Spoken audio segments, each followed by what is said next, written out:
I'm Kieran Lynch and welcome to OviCast, the Chocolate Sheep podcast. Each episode, we bring latest insights, advice and technical updates for the sheep industry. In this week's episode, we catch up with Brian Nicholson, who farms just outside of Johnstown in County Kilkenny. Brian runs a large-scale sheep flock and is a participant CPT flock with Sheep Ireland. We start off with Brian discussing sales of the lamb crop this year and his plans for finishing the remaining lambs this autumn. We move on to discuss the breeding plan for Brian's farm, and he takes us through the various breeding groups, from the commercial flock of 290 ewes to the ewes that will be aged and naturally mated as part of the central progeny test programme with Sheep Ireland. We discuss the various breeds being used and how he manages this aspect of the flock. We move on to discuss his grazing management for the autumn and how he uses forage rape to winter part of his flock during the year, and how it fits into his overall system. We finish up discussing why he's moved away from joining new lambs to lamb of 1 year old, instead opting to run them dry, and how he uses these as a management group the following year. We start off, however, Brian gives us an update on how lamb sales have been going this year. Yeah, at the moment there with about 65% of the lambs gone off the farm. We've just shy of 400 lambs left to be moved off the farm now at this stage. And you started supplementing the ram lambs. That was tradition with you, Brian, in September. I assume you kept that practice up. Yeah, we started there just about 3 weeks ago. After a load of lambs went to the factory, I just found that the kill outs weren't just quite good enough compared to what I've been getting before that, and I introduced a bit of creep feed at that stage. So I did. What kind of level are you going in with the lambs, Brian? They're getting approximately a half kilo per head per day at this stage now, so they are. So it's just helping you get that bit of cover on them and keeping them moving. Yes, it's just getting that little bit of extra energy into them. I suppose there's plenty of grass there, but it probably doesn't have the same bang at this time of the year as it does earlier on in the year during the summer and that. No, and look, you're watching you feed them, and like the ewe lambs, are you supplementing them at the moment? Ones for sale? Not just yet. We'll probably start in the next week to 10 days, giving them the bit of creep feed there, so we will just to move them on. I was letting them grow into a bit more of a frame before I started, rather than getting them fat before they're fit. Probably a bit less of a challenge with ewe lambs from this time of the year on. Anyway, the ram lambs, I suppose, a slightly different issue. But look, I suppose at this stage, Brian, your focus has really shifted to the breeding season, and it's slightly different on your farm than some. You're involved with Sheep Ireland as a CPT flock. You might just set the scene for me for a moment. Like, your numbers going to the ram this year, we'll go through the different groups afterwards. Yeah, so this year now we have just over 900 ewes going to the ram. They'll be split up into varying different groups then according to different breeding dates. And them ewes, like the base of that ewe a couple of years back was Belclare Texel. You introduced a bit of easy care in it. Are we looking at Nelson the flock at the moment? Yeah, well, that's predominantly the same breed now within the Sheep Ireland part of the flock. There we'll have some Suffolks coming in on that there, and there'll be some Clins as well. Okay, so that's coming into the Sheep Ireland, but we might just explain then the different mating groups or how it works on the farm. So you've been a CPT flock for a long number of years. Not all of your ewes are going CPT. So how does your commercial end of it run separate than the CPT flock? Yeah, so I suppose there's about 290 ewes there that are part of my natural service flock, my commercial ewes. They be predominantly a Texel Belclare cross, kind of more so on the Texel side, so they'll be crossed with Belclares. And then after that, then we move into the CPT side of things. So your own ewes, the rams are out with them at the moment. Yeah, they went out there the 1st of October, which will give me a due date there around the start of March sometime. I suppose some of the background, maybe to them going slightly earlier, to have that batch out of the way before you get into your CPT ewes. Yeah. So I suppose they are that little bit earlier to where I'd like, but I have 600 ewes coming to lamb down then just after them, so I need that extra little bit of space around the yard. So it just gives a bit of shed space, and that if the weather is bad when the big batch are lambing down, we have the ability to house ewes and lambs for that little bit longer, just to get over a spell of bad weather. And like, just to set the scene, and I know it's slightly different this year, but the 600 ewes, like, that's a synchronized AI flock. But it was in previous years synchronized AI. That's a very hectic week during lambing. Yeah, so with that batch there, we can have up to 80 or 100 ewes lambing a day. So if the weather's not great, things back up fairly quick around the place. Pens become a premium. Look, at this year's somewhat different. There's different types of AI going in. You have a bit of natural service going in. You might just explain what's going to happen with them 600 ewes that's in the CPT this year. Yeah, so this year the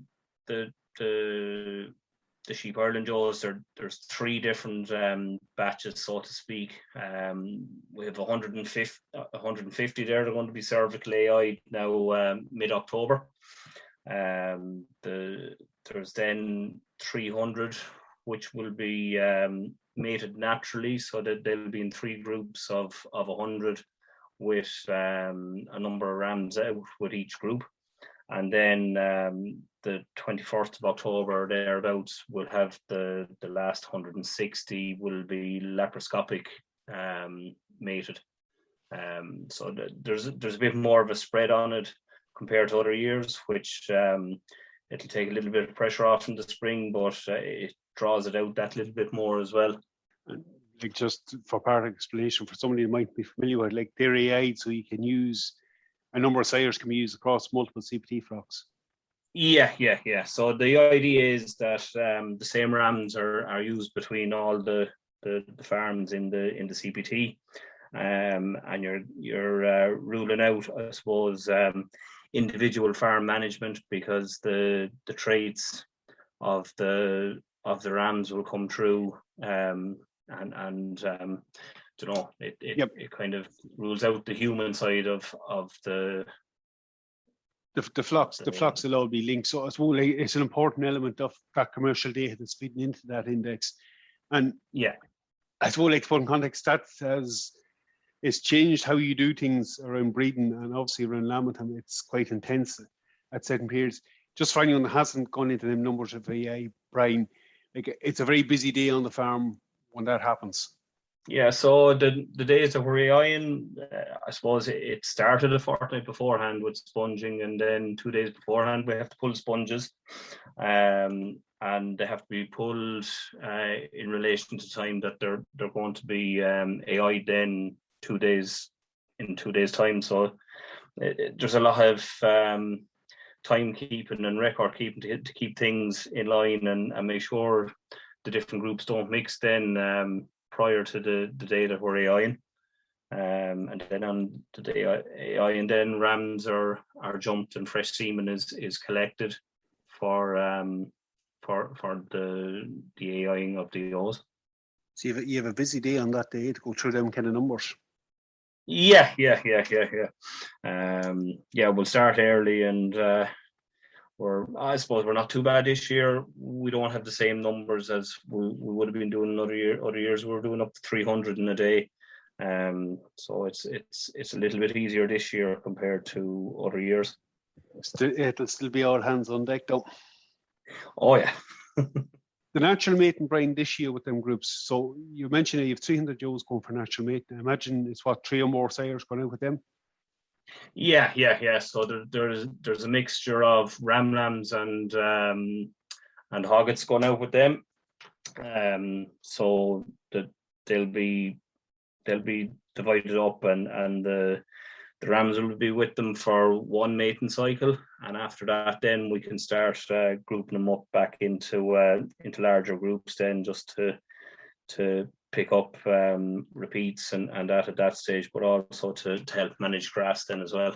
Yeah, no, and like just maybe to finish that point, like it simplifies management certainly for you. Maybe takes a little bit of pressure off at Lambton so far as the spreads it out, but them lambs will be identified or linked back to their sires, them with genotype in spring.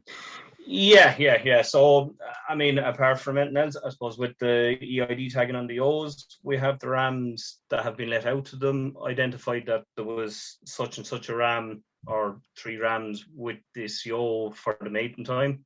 But then EID, we're using DNA and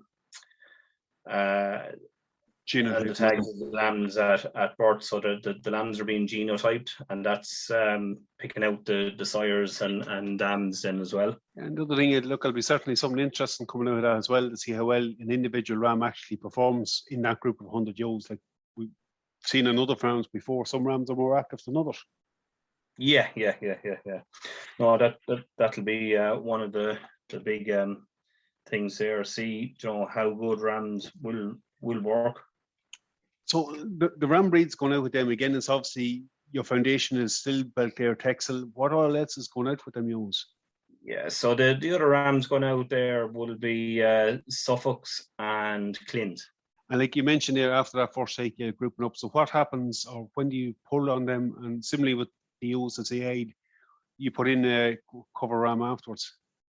Yeah, so I have another team of rams that get joined there later on just to add extra power in that. So there's Texels there and Charlies will come in for kind of mopping up repeats there afterwards.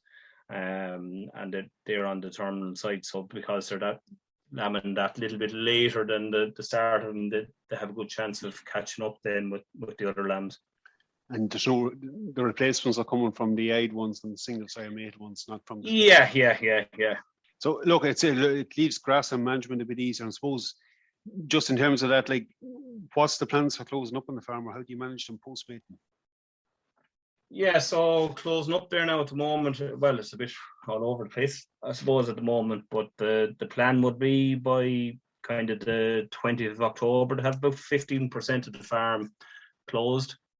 And then kind of moving on, then I'd be hoping to have 60% closed by late November, and then early December I'd be getting close to 100%. At that stage, then the sheep will be targeted towards grazing forage crops that have gone in on tillage ground on the farm. You've been doing that for the last number of years. May you just explain to us how that works in your system? Yeah, so I suppose I'll have about 30 acres of forage rape there, so that it's a great way of keeping yours outdoors that little bit longer. It's winter hardy. I'll probably target that with the CPT group of ewes. Keep them together and keep the natural service separated, so they'll get the last of the grass. After that, then they'll go to the shed, and the CPT will be left out till they've grazed that. So they'll be going in there kind of mid-November onto that. No, mid-December, I should say.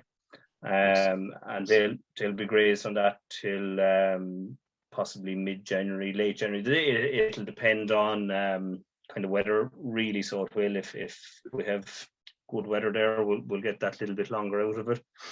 And I'll strip graze it there. I'll give, depending on the weather, if the weather's bad, it'll be day allocations. If it's good dry weather, we can give kind of 3-4 day allocations there. So you're roughly going in on that crop, Brian, 2 weeks or so post mating when the rams are lifted. Yeah. That's the plan. They'll go in there at that stage, so they will, and they'll be scanned then in early January. And that's fitted in with your tillage rotation over that year. Yeah, it fits in nicely with the tillage rotation there. I'm growing seed barley on contract there, so we're getting the barley out early, and we're able to get the rape in there.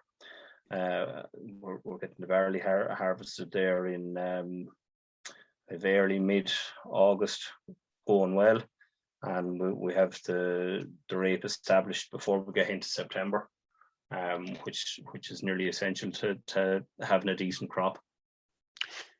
In the last number of years, like, you've moved away from mating your ewe lambs on the farm. Obviously, look, from listening to the earlier part of that, you're busy in March most years. I suppose the stubbles also provides a place for them in spring if needs be. Yeah. I suppose there's a couple of things there. While I was building the flock, I found mating the ewe lambs was essential there, because as I was increasing ewe numbers, I was taking lambs out of the system that I wasn't getting paid for, so I needed as many lambs as I could within the system.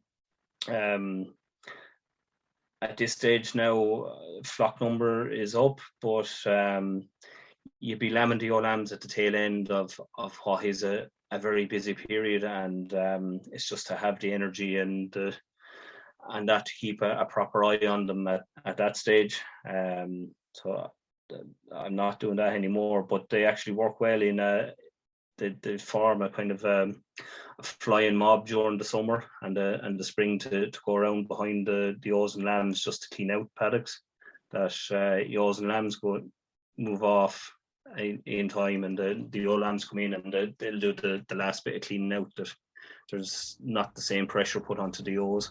No, they have an advantage, so they have in different terms. Brian, you have a busy month ahead of you. It was good getting insight from what's going to happen on the farm. Look, thanks very much for coming on. No problem at all. Okay, we're going to finish up at this point. It was good catching up with Brian. I'd like to thank him again for giving up his time to be with us. It's great to see the rams being evaluated in a commercial environment like Brian's, and how that information then feeds into our index, as well as Brian's overall plans for managing the flock this autumn. That's it for me for this episode. Again, for any updates on the sheep programme, keep an eye on our Twitter page at Teagasc Sheep. I'm Kieran Lynch. Thanks for joining us. Don't forget to subscribe and listen in to any of our episodes.